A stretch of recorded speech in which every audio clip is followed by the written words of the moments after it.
Hello tout le monde, j'espère que vous allez bien et bienvenue dans cette petite vidéo du vendredi. On parlait de Bitcoin et d'Ethereum et puis c'est tout, ça va être assez court je pense, moins de 10 minutes. Et on va directement commencer par l'analyse de BTC sur la plateforme de notre cher sponsor PrimeXBT. N'hésitez pas à checker le lien qu'il y a dans la description, voilà c'était tout pour la pub. Alors la semaine passée on était, je sais pas, on devait être aux alentours d'ici, je vous avais dit que j'avais pris un log aux alentours des 38,6 en spot et que c'était pas forcément conseillé. Après ça s'est bien passé parce que non, on était ici, rien à voir, on était ici, mais ça s'est bien passé. J'ai pris une position des profits mais qui était vraiment minime.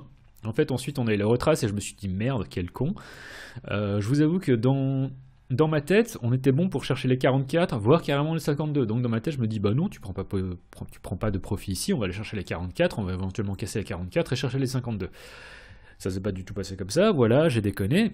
Et je l'avoue, maintenant on est sur un niveau que je trouve assez intéressant, qui est cette ancienne résistance. Alors ça dépend comment vous tracez le truc. Si vous voulez vraiment vous la jouer... Ah, on a la zone de résistance ici, voilà, ça marche aussi. Et de toute façon, les prix auxquels on est actuellement sont pile poil dans cette zone, dans le sens où on a résistance, presque, résistance, là on est cassé en dessous, là on a encore résistance, on a cassé, et l'idée c'est de se dire que on peut tout à fait prendre un log en se disant qu'on peut aller chercher ça ici, mais surtout ça ici, voire carrément casser, et mon avis personnel c'est qu'on peut casser, mais avoir un fake out. Donc ça je vais en reparler dans quelques instants sur TradingView. En attendant, le niveau auquel on est actuellement, je considère que prendre un log avec un stop ici en dessous, c'est pas la pire des idées que quelqu'un puisse avoir.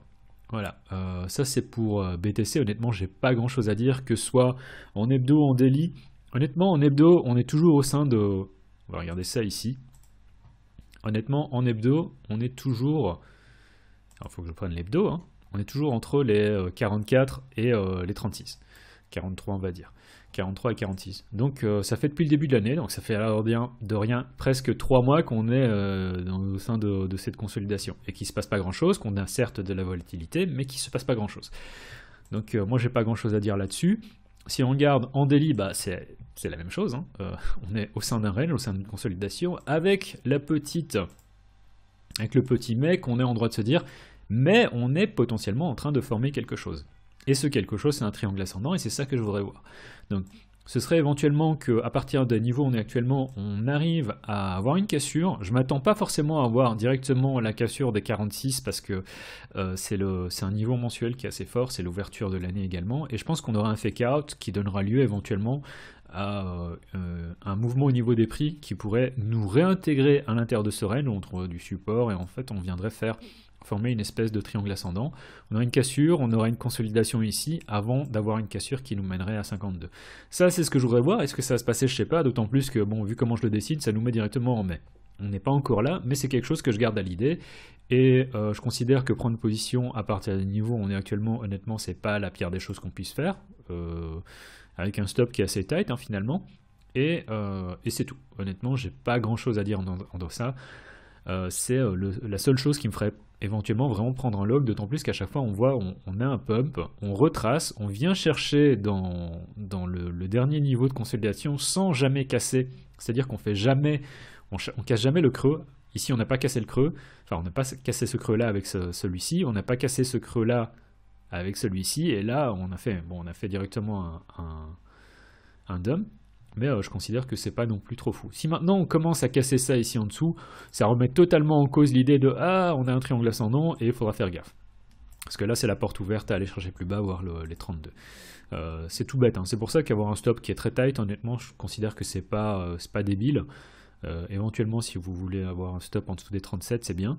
Et se dire qu'on peut continuer comme ça. Et que si on perd les 37, en fait, on peut avoir un bounce et on peut... avoir un bounce aux alentours des nouveaux 40 avant de dumper.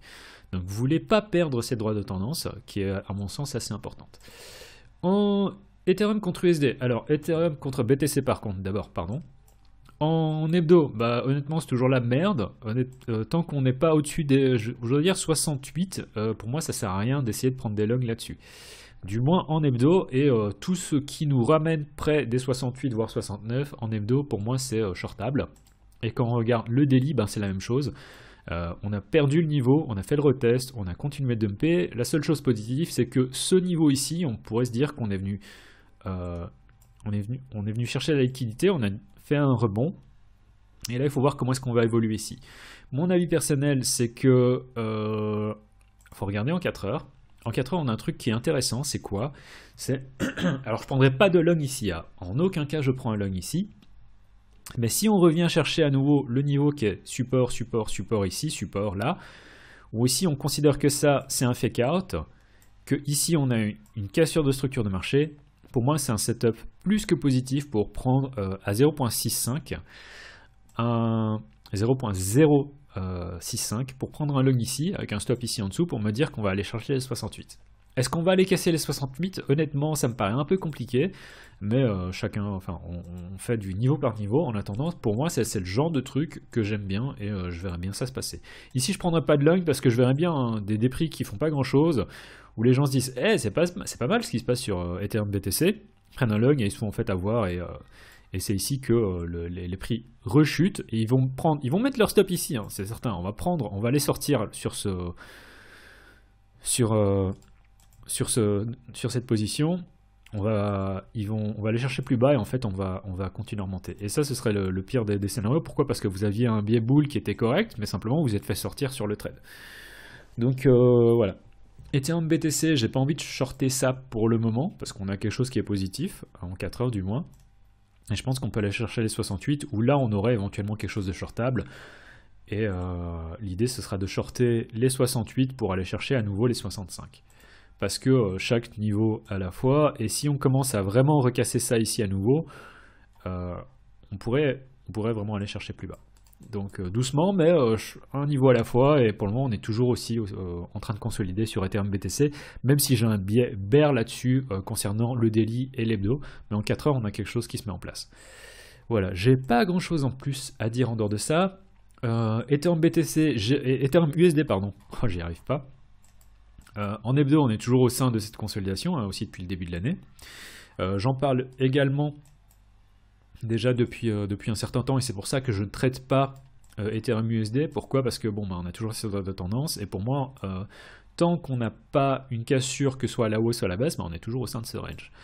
Donc voilà, vous pouvez trader ça, mais je considère que la volate sur Ethereum USD est un peu... est pas intéressante pour moi, voilà. Donc voilà, c'est tout pour la vidéo d'aujourd'hui. Ça fera une vidéo assez courte, ça fera 8 minutes, c'est très bien. Allez, c'était tout pour la vidéo d'aujourd'hui. Je vous retrouve pour une vidéo demain spéciale alt, si j'oublie pas de le faire. Et on se retrouve demain. Allez, c'était Graph, c'est tout pour moi. Tchuss.